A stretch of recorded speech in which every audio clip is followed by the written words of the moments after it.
Before we start today's roundtable, I want to give special thanks to Checkster, our group sponsor. Checkster has become well known in the recruiting industry by providing a platform that easily captures reference checks in the hiring process. I myself have been a customer of theirs for years. I use a reference checking tool for all of my new hires. However, Checkster has now released a new product suite called Insights. This new product suite is really what has excited me to have Checkster as the group sponsor. With Insights, the Checkster platform now covers employees from cradle to grave and not just reference checking, starting when they apply, going to offer, through onboarding, then covering their work at your company, and then to the end with exit interviews. It's an easy to use, easy to understand way of giving and getting feedback from your peers. Checkster's simple goal: to build more productive and passionate teams. Now, if this concept of getting insights from your peers regarding your work sounds familiar, it should, because that's the simple goal of this group: connecting, communicating, collaborating. Support me, support the group. Follow the link below, recruiting.org/Checkster. This will take you to a landing page to sign up for a quick demo. If you are just thinking about automating your reference checking process, it'll be well worth your time. But I encourage you to check out the full Insights suite. I'd love to find out if you feel the way I feel about it.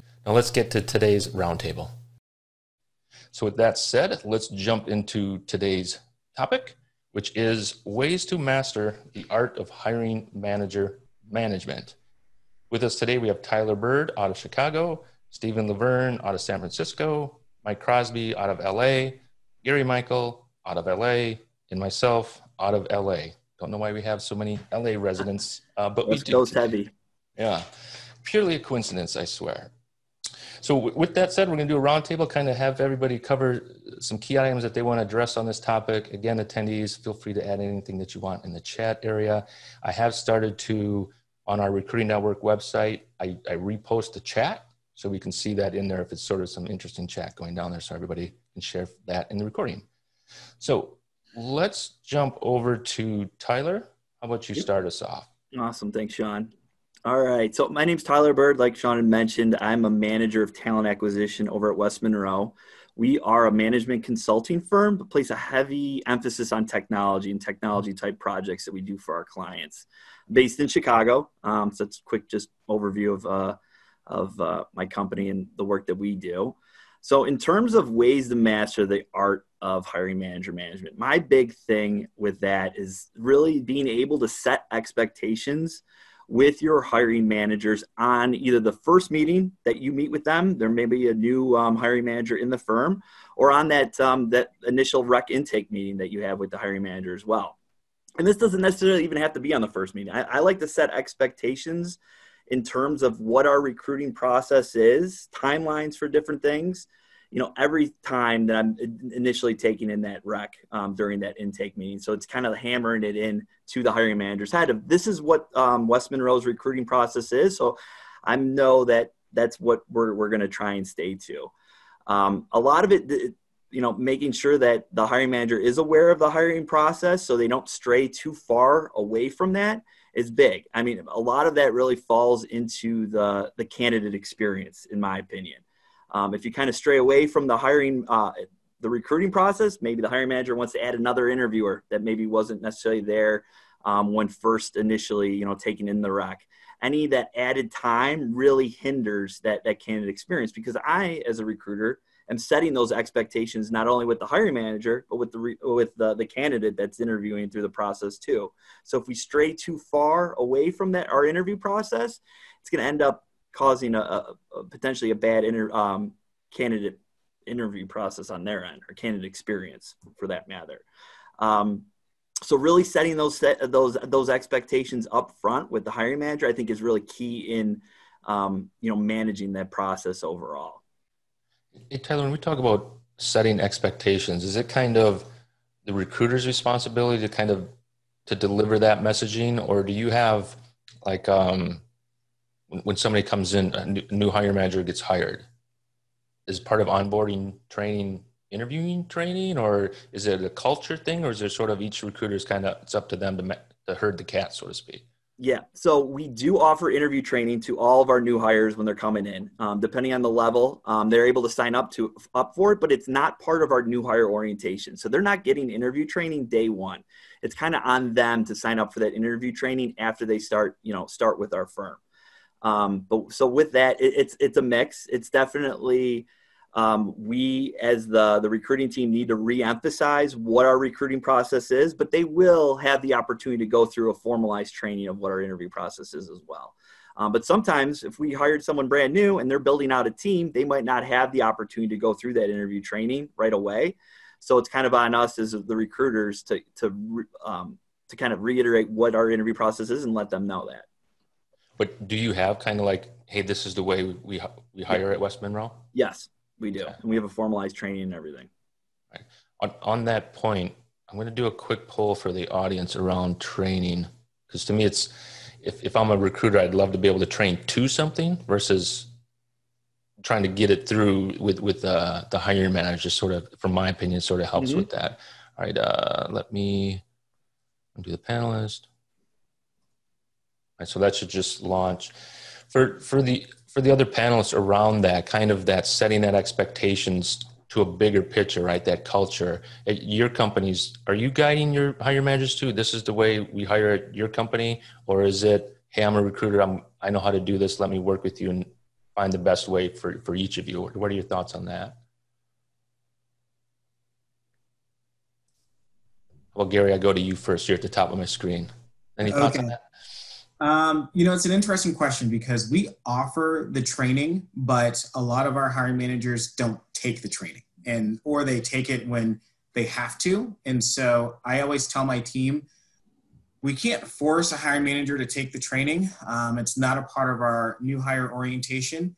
But on our end as recruiters and me as the manager, we've got to be consistent every single time. If we go outside of our consistency, that's going to allow them to come in and say, well, you did it this one time, you did it this other time, why can't we do it again? So training is great, but with Virgin Orbit, we hire very, very smart engineers, and they think they know everything about the recruiting process and hiring. And so we have to remain our level of consistency. And I think to our detriment sometimes as TA professionals, we might work the same rec over and over again, right? A manufacturing engineer rec that my team can fill in their sleep.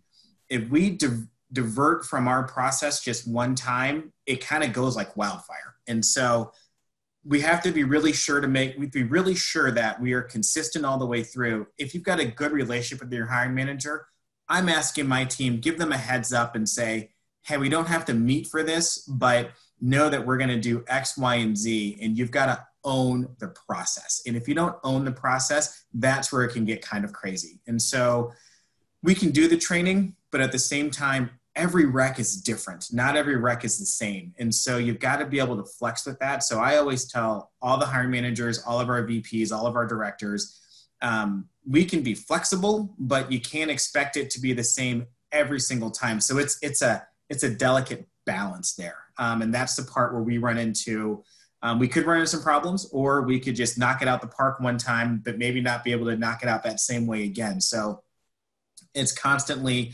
always remembering that we're in the customer service business too, and that training is important, but we can train on the high level pieces of it. But when it gets down into the sourcing piece, the screening piece, we might have to pivot a little bit too and let them know that things change also. So that's not an answer to your question, but it's probably a kind of a reality of sometimes things happen and we have to be flexible too in setting those expectations.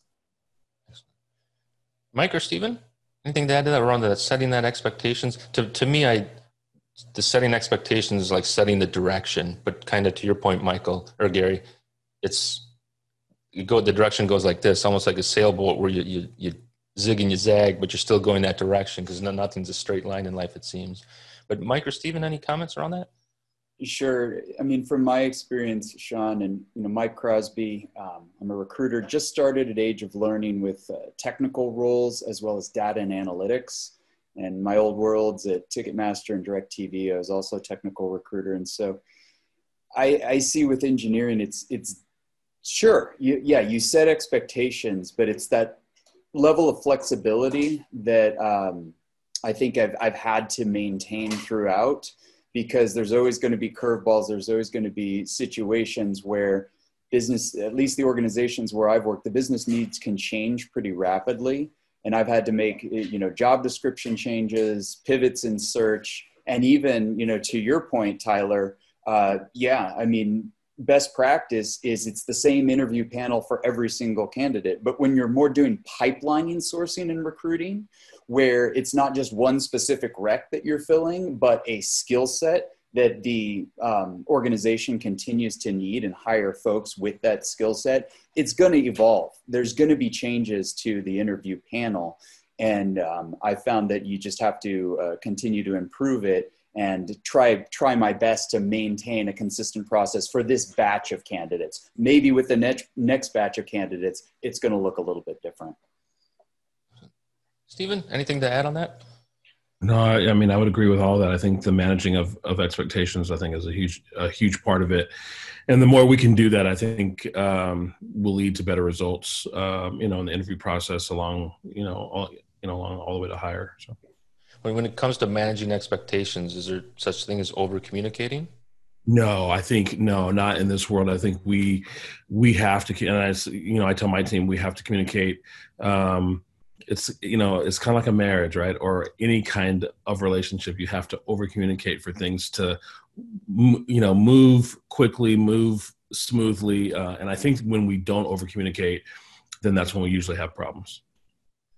I've been in a place where I can't remember who came up with it, but the phrase was answer before they ask. And that was just the way to stay ahead of the game, to stay ahead of any issues that come about, right? Answer the questions before they ask them, type deal. All right. Tyler, thank you. You have anything to recap? No, I think, setting expectations is key. And if you're able to do that, hopefully the hiring manager is able to, to stick to that as to the best of their abilities. I think if the approach of taking it on at the team level, right? The engineering team or the sales team or the legal team just helps make the other, if you can win these three hiring managers over, it's going to be easier to win that fourth. Exactly. And they should be advocates for you as well. I mean, their peers that have gone through the hiring and been able to hire candidates through you in the past should speak highly of the interview process as well and know that, we've spent a lot of time putting this together. So having them as advocates for you too. Excellent. All right, Stephen, let's jump over to you. Yep. So Stephen Laverne, I'm the Global Director of Recruiting for Fivetran. At Fivetran, we do data pipe management software. So we're growing leaps and bounds and excited to be here. So I think, so my topic was, in managing the process and, for managers, I've always told my team is, hiring managers actually want to be led and want to be managed from our end. So I think the more that we can do that in the initial intake session, if you will, I try to get them to talk to managers about scheduling a weekly one-on-one. I think that's important because that keeps the connection there. It keeps the growth of the relationship there. I mean, we're always trying to grow the relationship with the hiring managers. So I think that's important. And then I also talk to them about being involved. I think the more that we can be involved. So we've got our teams that are doing outings, not so much now with COVID, but teams are doing outings. The recruiters, are invited to those. And I think the more that we're invited to those, we're seen as part of the team. And then we can interject things, as we see fit. But I think that, the biggest thing again is really just asking and having the conversation around, the line of business, being involved in that, being involved in the decision-making process. And as we are seeing, the more we do that, we're seen as an advocate, we're seen as a partner. And then we can then, interject in intake sessions or in debriefs so that, we are part of the team. And I think, again, I think I said it, the last one is we're not the redheaded stepchild. We are, people are looking at us and saying, hey, they are a valued member. We're trusted. And then the managers can go to us, for questions or just ask us things that are, that pertain to just the hiring process, in general. So let me ask you this, Stephen, around, kind of want to drill down a little bit into the one-on-one meetings. I think that's a common practice. The timing of the one-on-ones, do you like to schedule at the beginning of the week or at the end of the week? And the reason why I ask that is, to me, a beginning of the week meeting is a planning meeting for the week coming. Right. End of the week meeting is a review of what was done type deal. Any thoughts around the timing of the meeting? And I see someone in chat ask about, well, how do we get people on track once they go off track? Yeah, so I encourage them, yes, at the beginning of the week. Actually, what we do is we actually do a beginning of the week meeting, and then we send a report out to the hiring manager at the end of the week, talking about what we accomplished in the week, and then saying this is what we're going to be doing for the up and coming week. So I think again, it goes back to over communicating. I think the more that we can be in communication with the hiring managers, lead them, guide them down the road, be open to feedback. I never want to hear from a manager that, hey, I haven't heard from Stephen Laverne. If you're having those, those one-on-ones, you're sending, the report, they are getting a lot of communication. And of course there's stuff in between there via Slack and, stuff like that. So, but I encourage at the beginning of the week. Are your recruiters engaging with their managers on Slack at your company? Yes. Yeah, we do a lot. I think, unfortunately, again, with COVID, we can't go up to them in the office, but yes, there's a lot of Slack. And actually when we open up a rec, we actually open up a Slack channel for that rec so that there can be dialogue around the rec. And then when we do interviews, we put the resume and the feedback forms and stuff in the Slack channel so everybody can see it. So again, over communicating, I think never hurts. So for the rest of the panel, does your company use Slack? I just see it becoming more prevalent everywhere, and it's just a new additional inbox, for lack of better words, to managing the communication and to engaging people versus telephone or face-to-face meetings. Are you guys using Slack too? We're a Microsoft shop over at West Monroe, so we push Microsoft heavy. So Teams, which is very, very similar to Slack. But yes, we do. We use Microsoft Teams as a lot for communication and working on project work together too, collaboration. How about Gary or Mike? Are you guys on Slack specifically, or Slack or Teams? Yeah, potato, my book. But. Yeah, I was just putting it in the chat. So Age of Learning, we're on Slack, and interestingly different from Ticketmaster, where we were on Slack, but the Slack purged every 2 weeks. So if you wanted something that was going to stick around, you would put it in email, but stays forever at Age of Learning. Quick question: Why do you purge it every 2 weeks, or why did they? It went all the way to legal. I'll admit I don't remember the details. I just remember it was a month purge, then it was a 2 week purge. But so given that it's more informal, there were situations where people were putting things in Slack that, maybe were more casual than they would have put in email. Yeah, just curious. The reason I was asking is just from a compliance or legal perspective for the recruiting process. If people are documenting things that perhaps they shouldn't be documenting in Slack, then it's what's the legal discovered, right? It's discoverable type of information, so it can get out of hand pretty quick. That's why I was sort of asking about that. But I don't even think if it purges, it's like Snapchat. Someone can take a screenshot. Yeah, I think it's one of those, you can't stop the tide. This is the way the business wants to do business. So here we go. I for one, go ahead, Stephen. I'm sorry, Sean. We found out that with Slack, when you're talking to a lot of these high-end, managers and stuff, they get a lot of emails. My boss, I talked to her, she had 2,000 or 3,000 emails, right? So Slack gets them, and their Slack's usually on, so they get an update right then. Usually I can get our COO, our CEO on Slack pretty quick, as opposed to sending an email. It's got to go to his or her admin. They read, what I'm saying? There's a delay there. So Slack usually stuff's pretty quick. Do you find when it comes to hiring manager management, it's just an extension of the type of management you're already doing, a relationship you have with them, or is it kind of another skill you have to learn? No, I think it's an extension. I've used Slack now at 4 different companies. So I think for us, I think it's just, and a lot of managers, prefer it, at least where I've worked. It's just it's an extension, but again, I think for them, it's an easy way. Even if they're on a call, they can go to Slack real quick and answer a question or something like that. So, the response time is cut down, and obviously we're trying to move at a very fast pace, right? So the quicker we can get answers, the quicker we can give them, information, and we can get that back to us. It helps us do our job a lot faster. I got to tell you, I started recruiting just before email came out, where it was just your phone, right? So when you left the office, you left the office. Now it's like you're always on. with the Slack. You got mobile Slack. Now you're really always on. So I don't know. Yeah, 22 years in the business, I would say the same thing. I was, recruiting out of the newspaper, out of the phone book, and when you left, and there was no call or or email or anything like that. So yeah, it's the day and age we're in. It's really crazy. And the whole work from home phenomenon just adds to it, in my opinion. All right, well, excellent. Anything from the other panelists to add to Stephen's point? It's interesting. As you guys were talking about Slack, we just did a reduction, and I had to let 3 folks go on my team, and we were just talking about how we're going to communicate better, quicker, faster, stronger since we lost admin and sourcing support. And I had on my to-do list today to look at other options, and it never dawned on me to look at Slack. So that's why I love these panels and getting information, because now I'm going to start looking into kind of how we do that and where we do that and how it can be beneficial. So thank you for that. And to your guys' point, this is 24/7, right? I remember my first job in recruiting, I was in charge of the fax machine, and I had to go over 3 times a day and grab resumes off the fax machine and then hand them out across the office.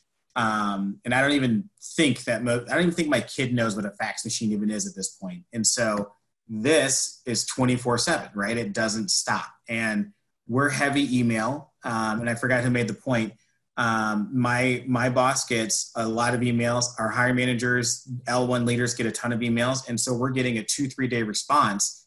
If I could look at doing like a Slack and have it by rec and put the information in there, I think they would appreciate that a lot more than email, because you're trying to cover all your tracks and over communicate, but it might be 3 days later. So thank you for that nugget today. I appreciate that. Yeah, I agree with Stephen. In my experiences, much quicker turnarounds with engineering clients for sure. Yep. Yeah, Gary, you'll be very impressed with. I mean, we've gotten a lot of praise from our ELT and from the managers with a Slack and putting the recs in Slack and having just a Slack channel. I mean, it's been night and day different. So, okay, cool. Are you going to clear that with your recruiters first, Gary? Or are you just going to go? I'm going to ask them what their opinion is, but then I'm going to go ahead and keep moving forward too. So I did a lot of external support as a consultant for sourcing teams. And I would always tell people, hey, I use my email like a to-do item. So please don't message me any things that you want me to do, because I get it lost. Mm-hmm. I don't know if it's just the age thing, but I've never quite mastered Slack or the instant messaging as far as a task manager. That's why I look at that Slack usage where it's like, hey, you got to learn this because this is the way the world's going. But I'm like, man, I sure liked it where I had an easy to do task list, but that's just me. All right, Mike, let's jump over to you. Sure. So some of the stuff that I've was seeing in the responses from everyone, very similar themes to if you joined How to Manage Hiring Manager Noise. We did that a month or 2 back, and very consistent in the feedback of how to prevent the noise, kind of our first half of that session. And the one thing that I wanted to bring up that we haven't really talked about yet is that some of you did put in your signing up for this is coming with data. It's coming prepared. It's being proactive.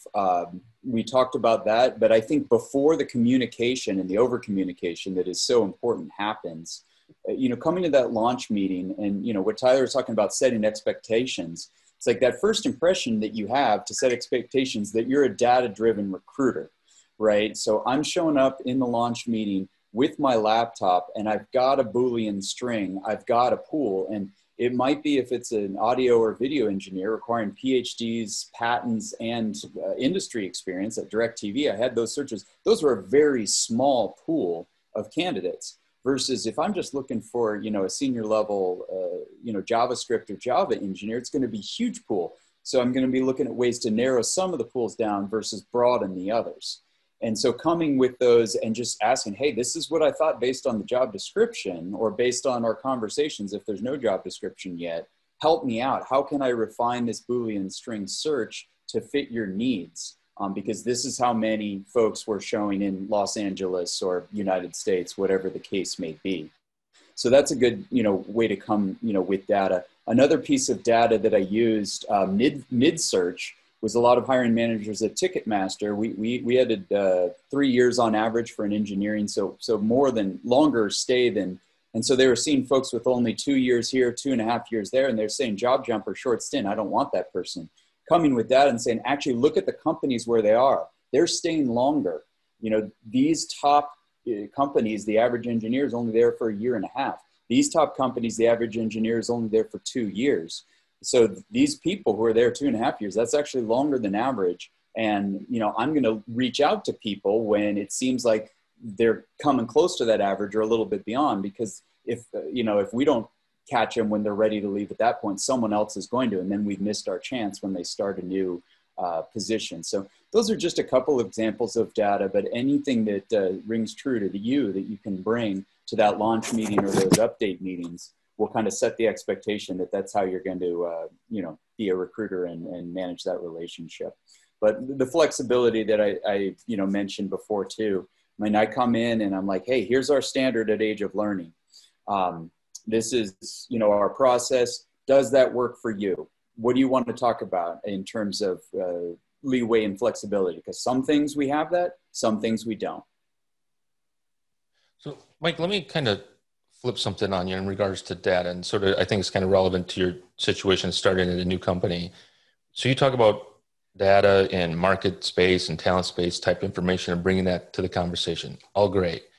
Kind of flipping the perspective back to the hiring manager, when we talk about repeated engagements with hiring managers and managing those relationships, you know, long term, do you do any type of, and being each hiring manager is different, how are you engaging in knowing who works what way and how in regards to the managers themselves versus like the whole, well, this is the way we do it, but when you get down to it, okay, this is the way we do it, but we got to do it that works best for that manager. Any thoughts on that?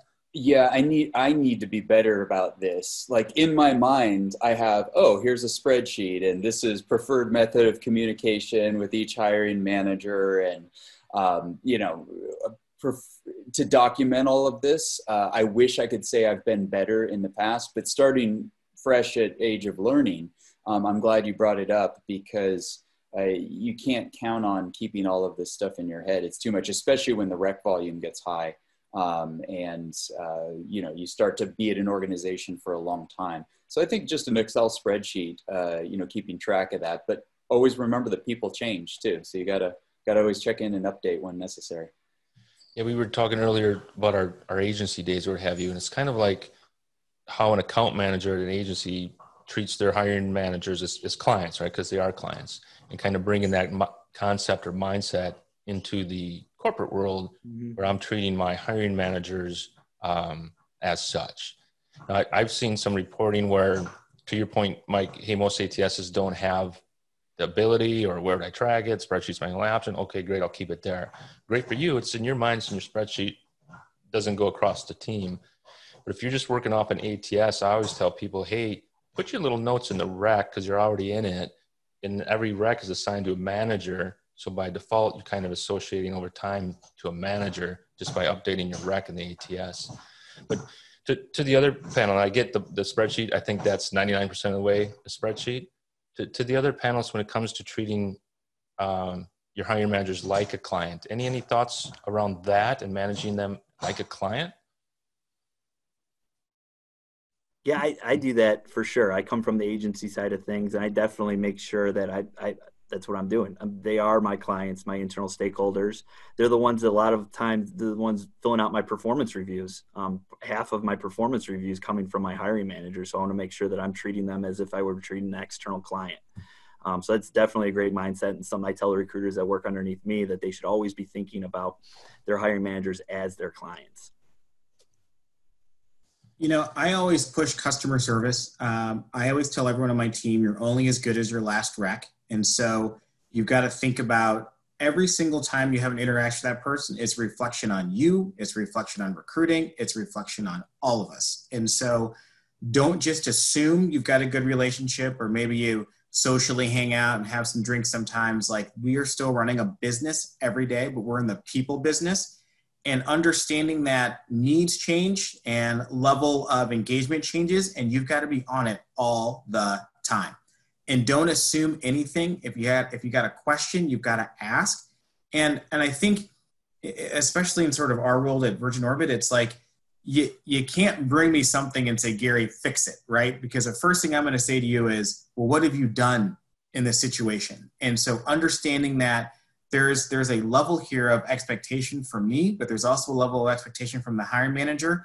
Are we meeting those expectations, or are we going like this? And so there's a point where I need to get involved. There's another point where I need you to manage your client's expectations. I will be the first to admit that I've been an agency recruiter in my past, and I am not good at it. But I learned a whole heck of a lot in those couple of years. And so when I look for folks to join my team, I want someone that's got that client management piece and understands what it means to follow up, to double follow up, to get on the phone, to know when pre-COVID, to go to that person's office and sit down and have a conversation versus just typing it in an email. And so there's a very delicate balance in there. And you think about it as like, obviously pre-COVID, when you go to your favorite restaurant and you've had a bad experience, you know, the food is good, but you've had a bad experience. Do you try someplace new?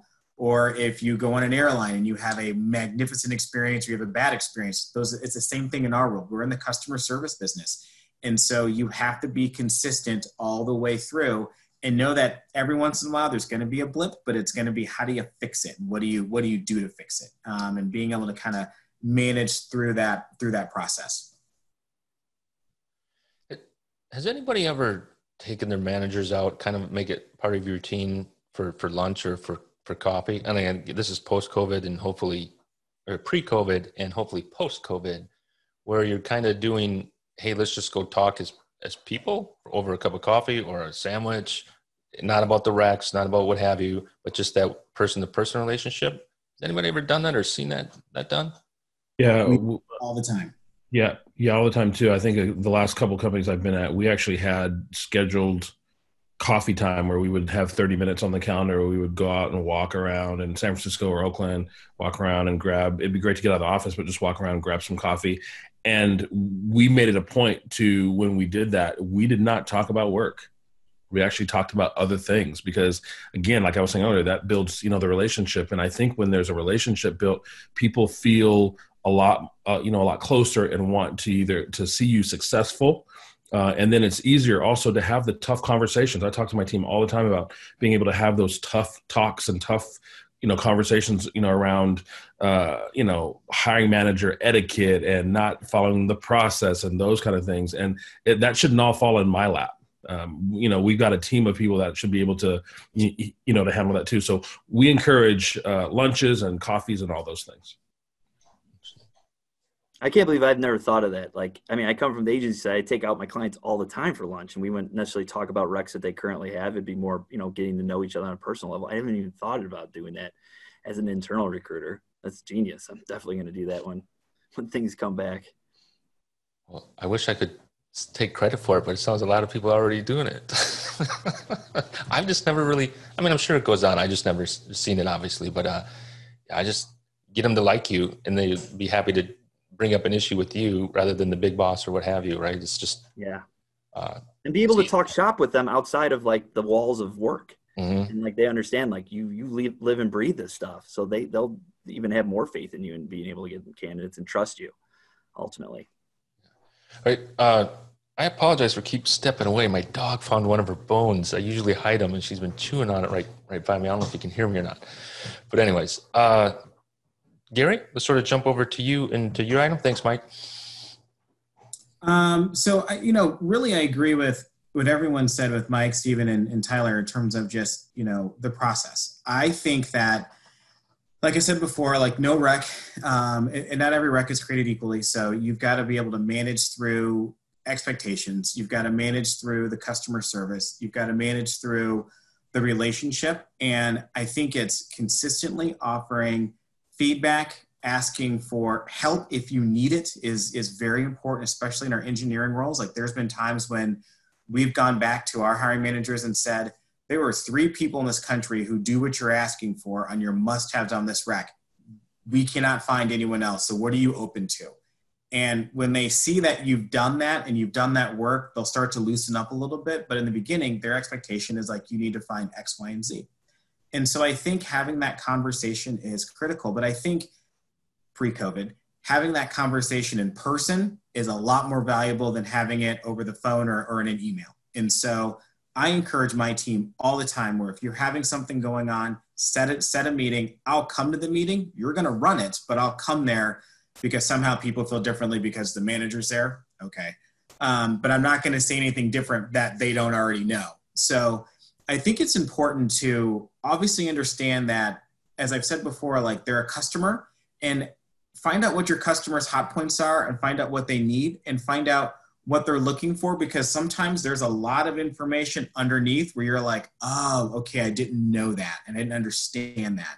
And so I think that helps you set the expectation to be able to fill the position. But then also remember, and this is super important, that I always tell my team, you are the expert. You know this, you own this, right? Do not let someone come in here and tell you how to recruit. Just how I would never tell anyone how to put a rocket together.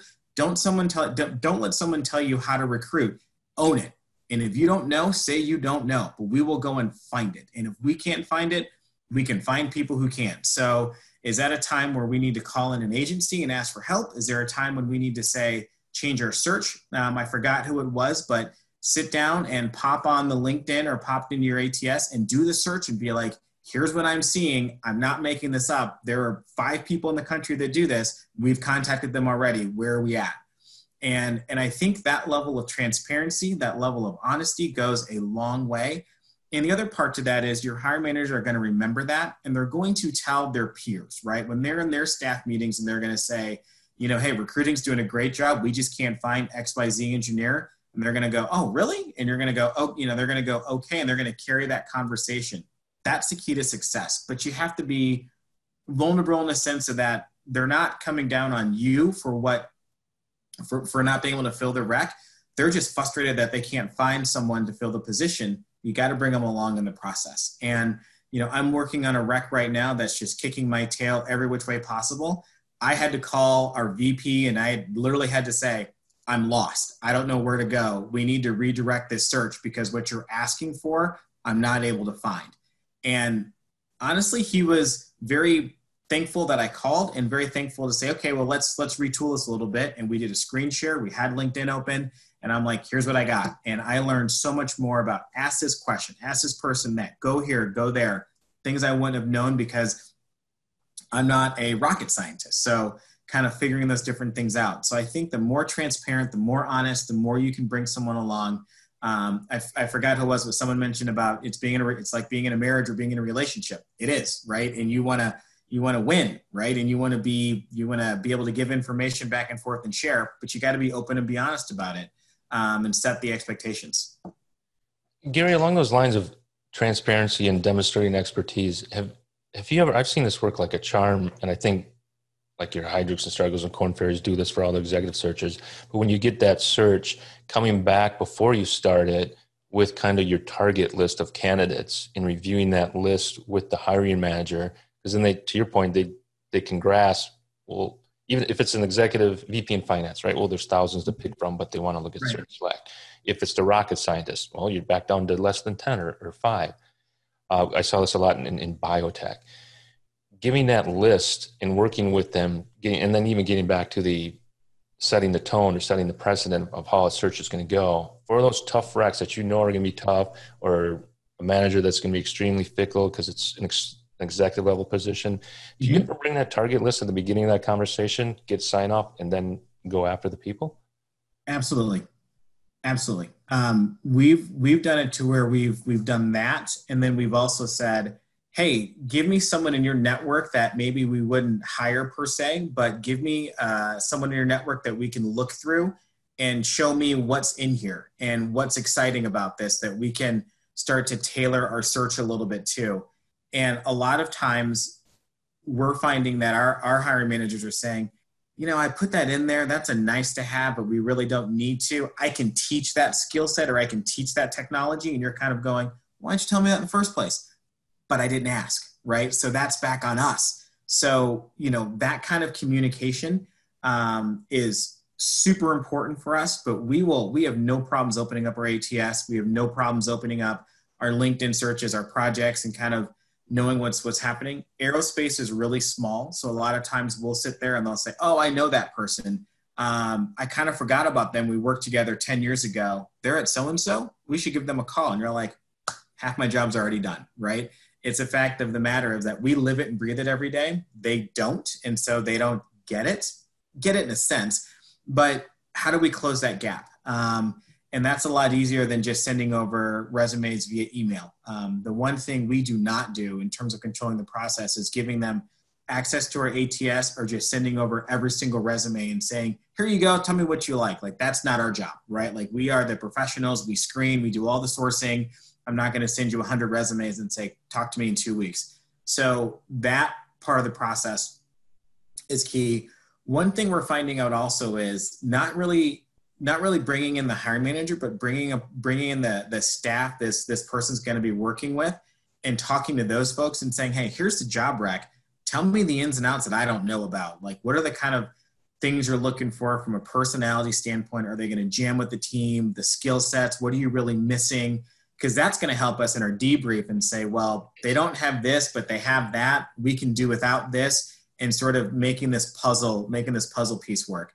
That's helped us out tremendously to kind of get the inside information also, and then be like, okay, that I can find and that I can figure out. And as we all do, we prep our candidates to make sure they're going to be successful. And sometimes we've, gone and highlighted on a resume, talk about this, right? You need to make sure that you just talk about this in depth of what you've done. And that usually works, but you got to do your back end research too. If I could add to that, and that's all great. I love everything that you're saying. In another lifetime, a few years ago, I would do design work for recruiting departments, right? Mm-hmm. And this sort of came from I had to figure out, what do you really want, right? What are you trying to accomplish in your program? The little trick that I learned, and this is just a human thing, and I try and apply it wherever I can, is if you can get a visual and put it up on a screen, you'll get people talking way more than if you're just having a conversation for it. So like even like a list, if you have a list, don't email it to them. Have that meeting, put it up on screen and talk to the screen. People just give when they're speaking to something versus trying to think of something in their head to say. I don't know if that makes sense or not, but I just found that trick of adding a visual and speaking to something rather than about something, you would just get people to come out. If you had that list of, you're just pulling up their LinkedIn profiles. Is this a match? Why do you think this? Or why do you think that?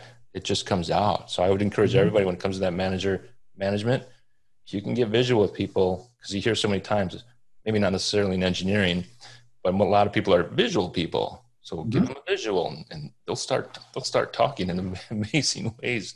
So I was always quick to do a mock-up, even if it was just a drawn up thing, put it up on screen. It's the whole whiteboarding concept, right? People speak to so many whiteboarding and stuff like that. Thank you, Gary. To the rest of the panelists around this transparency, around that concept of getting into that first, here we're starting, because I think it comes back down to setting the tone right from the jump, each rec, and then if you have a good relationship with the past one will carry over. The concept of transparency and that search effort. Any thoughts or tips or tricks around utilizing transparency when it comes to your hiring managers? Yeah, I mean, we do the same thing that Gary was saying, but I think what we also do is we have sourcing jams. And so what we would do is have the recs, they're hard to fill. We'd invite the managers in. And then obviously before COVID, we bring in, if it's in the morning, we bring in breakfast burritos, whatever, and we're sitting there for an hour and we're in LinkedIn, we're in places and we're with the hiring managers around the table. Everyone's having a great time eating, but that sourcing jam is strictly for, and we'll pick out X amount of positions and then we will have that up on, the board, on the screen. And then all of us are looking for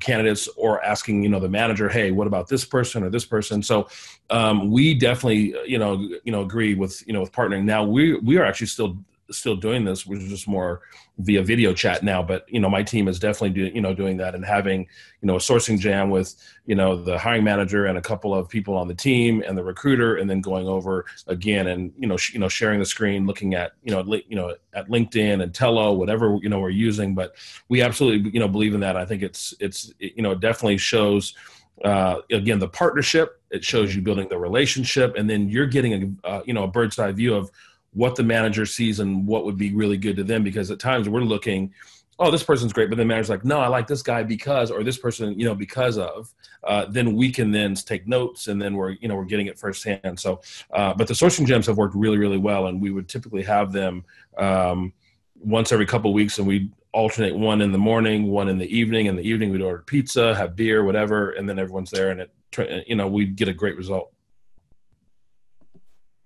So can I just say one quick thing about the jam?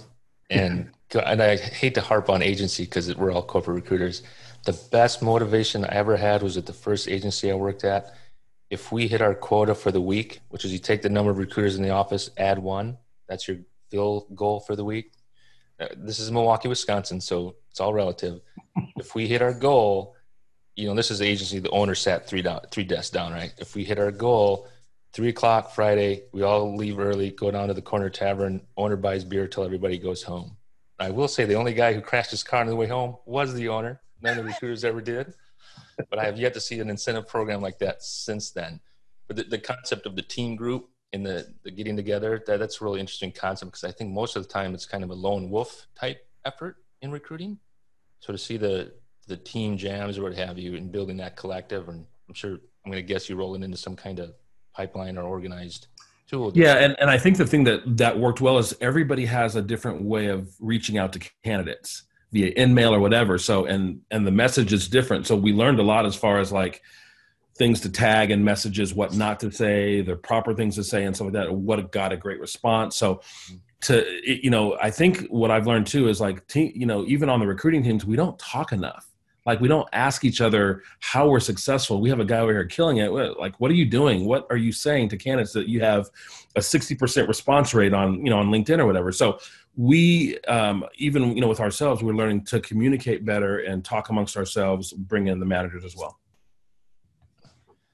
Tyler, Mike, anything around transparency? Oh, I had one thing that came up just with hiring management. And I was thinking of this when, so many people in the chat and Steven recommended, the one-on-ones for sure. But when you're at high volume, I've routinely been 30, 35 recs.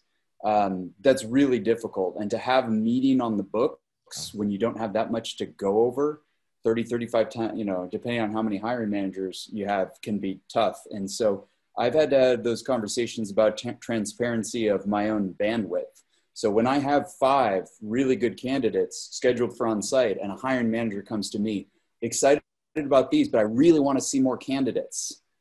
And I'm thinking, and my question to them is, do you really think, what's your concern about no one here working out? Because I am working on 33 other jobs right now. And so sometimes you just have to be transparent about that when, kind of they're asking you to go above and beyond what might seem reasonable. Yeah, I agree. I will say I'm filling out the roundtables for Q4 here. I'm putting them on calendar. One of them is how to manage a recruiting desk with 25 or more recs, just because it's a different beast than when you're at 15. I know we've gone over a little bit. I do have one quick survey I want to ask, and sort of goes back to what I think everybody's asking about, that transparency and engaging. I just want to ask around asking for feedback after the fact. So we've been talking a lot about being transparent, setting the tone. And Gary, I think you used an analogy of eating in a restaurant was your experience. So I just sort of want to ask, who asks satisfaction from a hiring manager and from candidates after recs get closed about what their experience was like? I've done it in the past where if you're a hiring manager and you have multiple recs, we'd only ask you one time a quarter, just so you wouldn't complain about getting too many emails. And then candidate surveys based upon how far you got in the hiring process would determine what kind of candidate satisfaction survey you got. So I'm just curious if other people are out there doing that. All right. Sean, it's interesting you say that. Sorry to interrupt, but we tried to do like a Yelp review for every requisition, and it actually took off pretty well. And then it slowly just kind of fizzled with kind of the recs that we would always hire for all the time. So we had a whole website ready to go. We went to the hiring manager, went to the interviewing team, and it was 3 or 4 questions, and you got a star. And then folks just stopped using it. I would like to bring it back, especially in this COVID area with us all being remote. We would send it to the hiring team and to the candidates. And we got pretty good feedback, but like I said, it slowly just kind of went into email black hole, and people stopped using it. Yeah, there are tools out there to kind of act like a governor, so you don't resend to people too many times. Uh, like the type of job they applied for is one way to govern that. But yeah, to your point, if they're giving your surveys the same survey all the time, I've already answered that question. Is going to be their vibe feeling. So yeah, to know when you're over emailing, you want to do that. So like with the managers is once a quarter, and then even to that, you start to see drop off, especially if they're happy. It's easier to get a negative feedback survey than it is a good feedback survey because I'm good, I'm moving on type deal. But yeah, I totally get what you're saying. Let me share this. There are the results. So that's a good number. You don't have 1,000 people in the answering, but hey, there's the percentages. All right. But yeah, I'm a big believer. I'm becoming a big believer in contextual surveying, right? Asking for information around certain context, around personal development, around how I delivered, how I closed a rec from the candidate to the hiring manager, but getting repeated small surveys over time from different people based upon context, I think it can add some really interesting insights on how to develop as a recruiter and to develop as a person and to progress your career. But that's just me. All right. Any final comments? A great discussion. Once again, I much appreciate it. Sorry we went long here, but good conversation. Anybody have any final words or comments? All right. I think hiring manager, learning to manage hiring manager is one of those things where most people learn on the job, trial by fire through experience. So I love having conversations to hear from different people on how they're doing it and what tactics they're doing. I think that comes into handy I think it was Stephen who talked about everybody's in seclusion a little bit. You're not talking amongst yourselves. Another difference between agency with this open floor, in corporate, it was almost all closed offices. That was sort of a change I saw going from one to the other. All right. With that said, thank you very much. Appreciate your time. We'll talk to everybody real soon. Thank you very much, guys. Thanks. Bye-bye.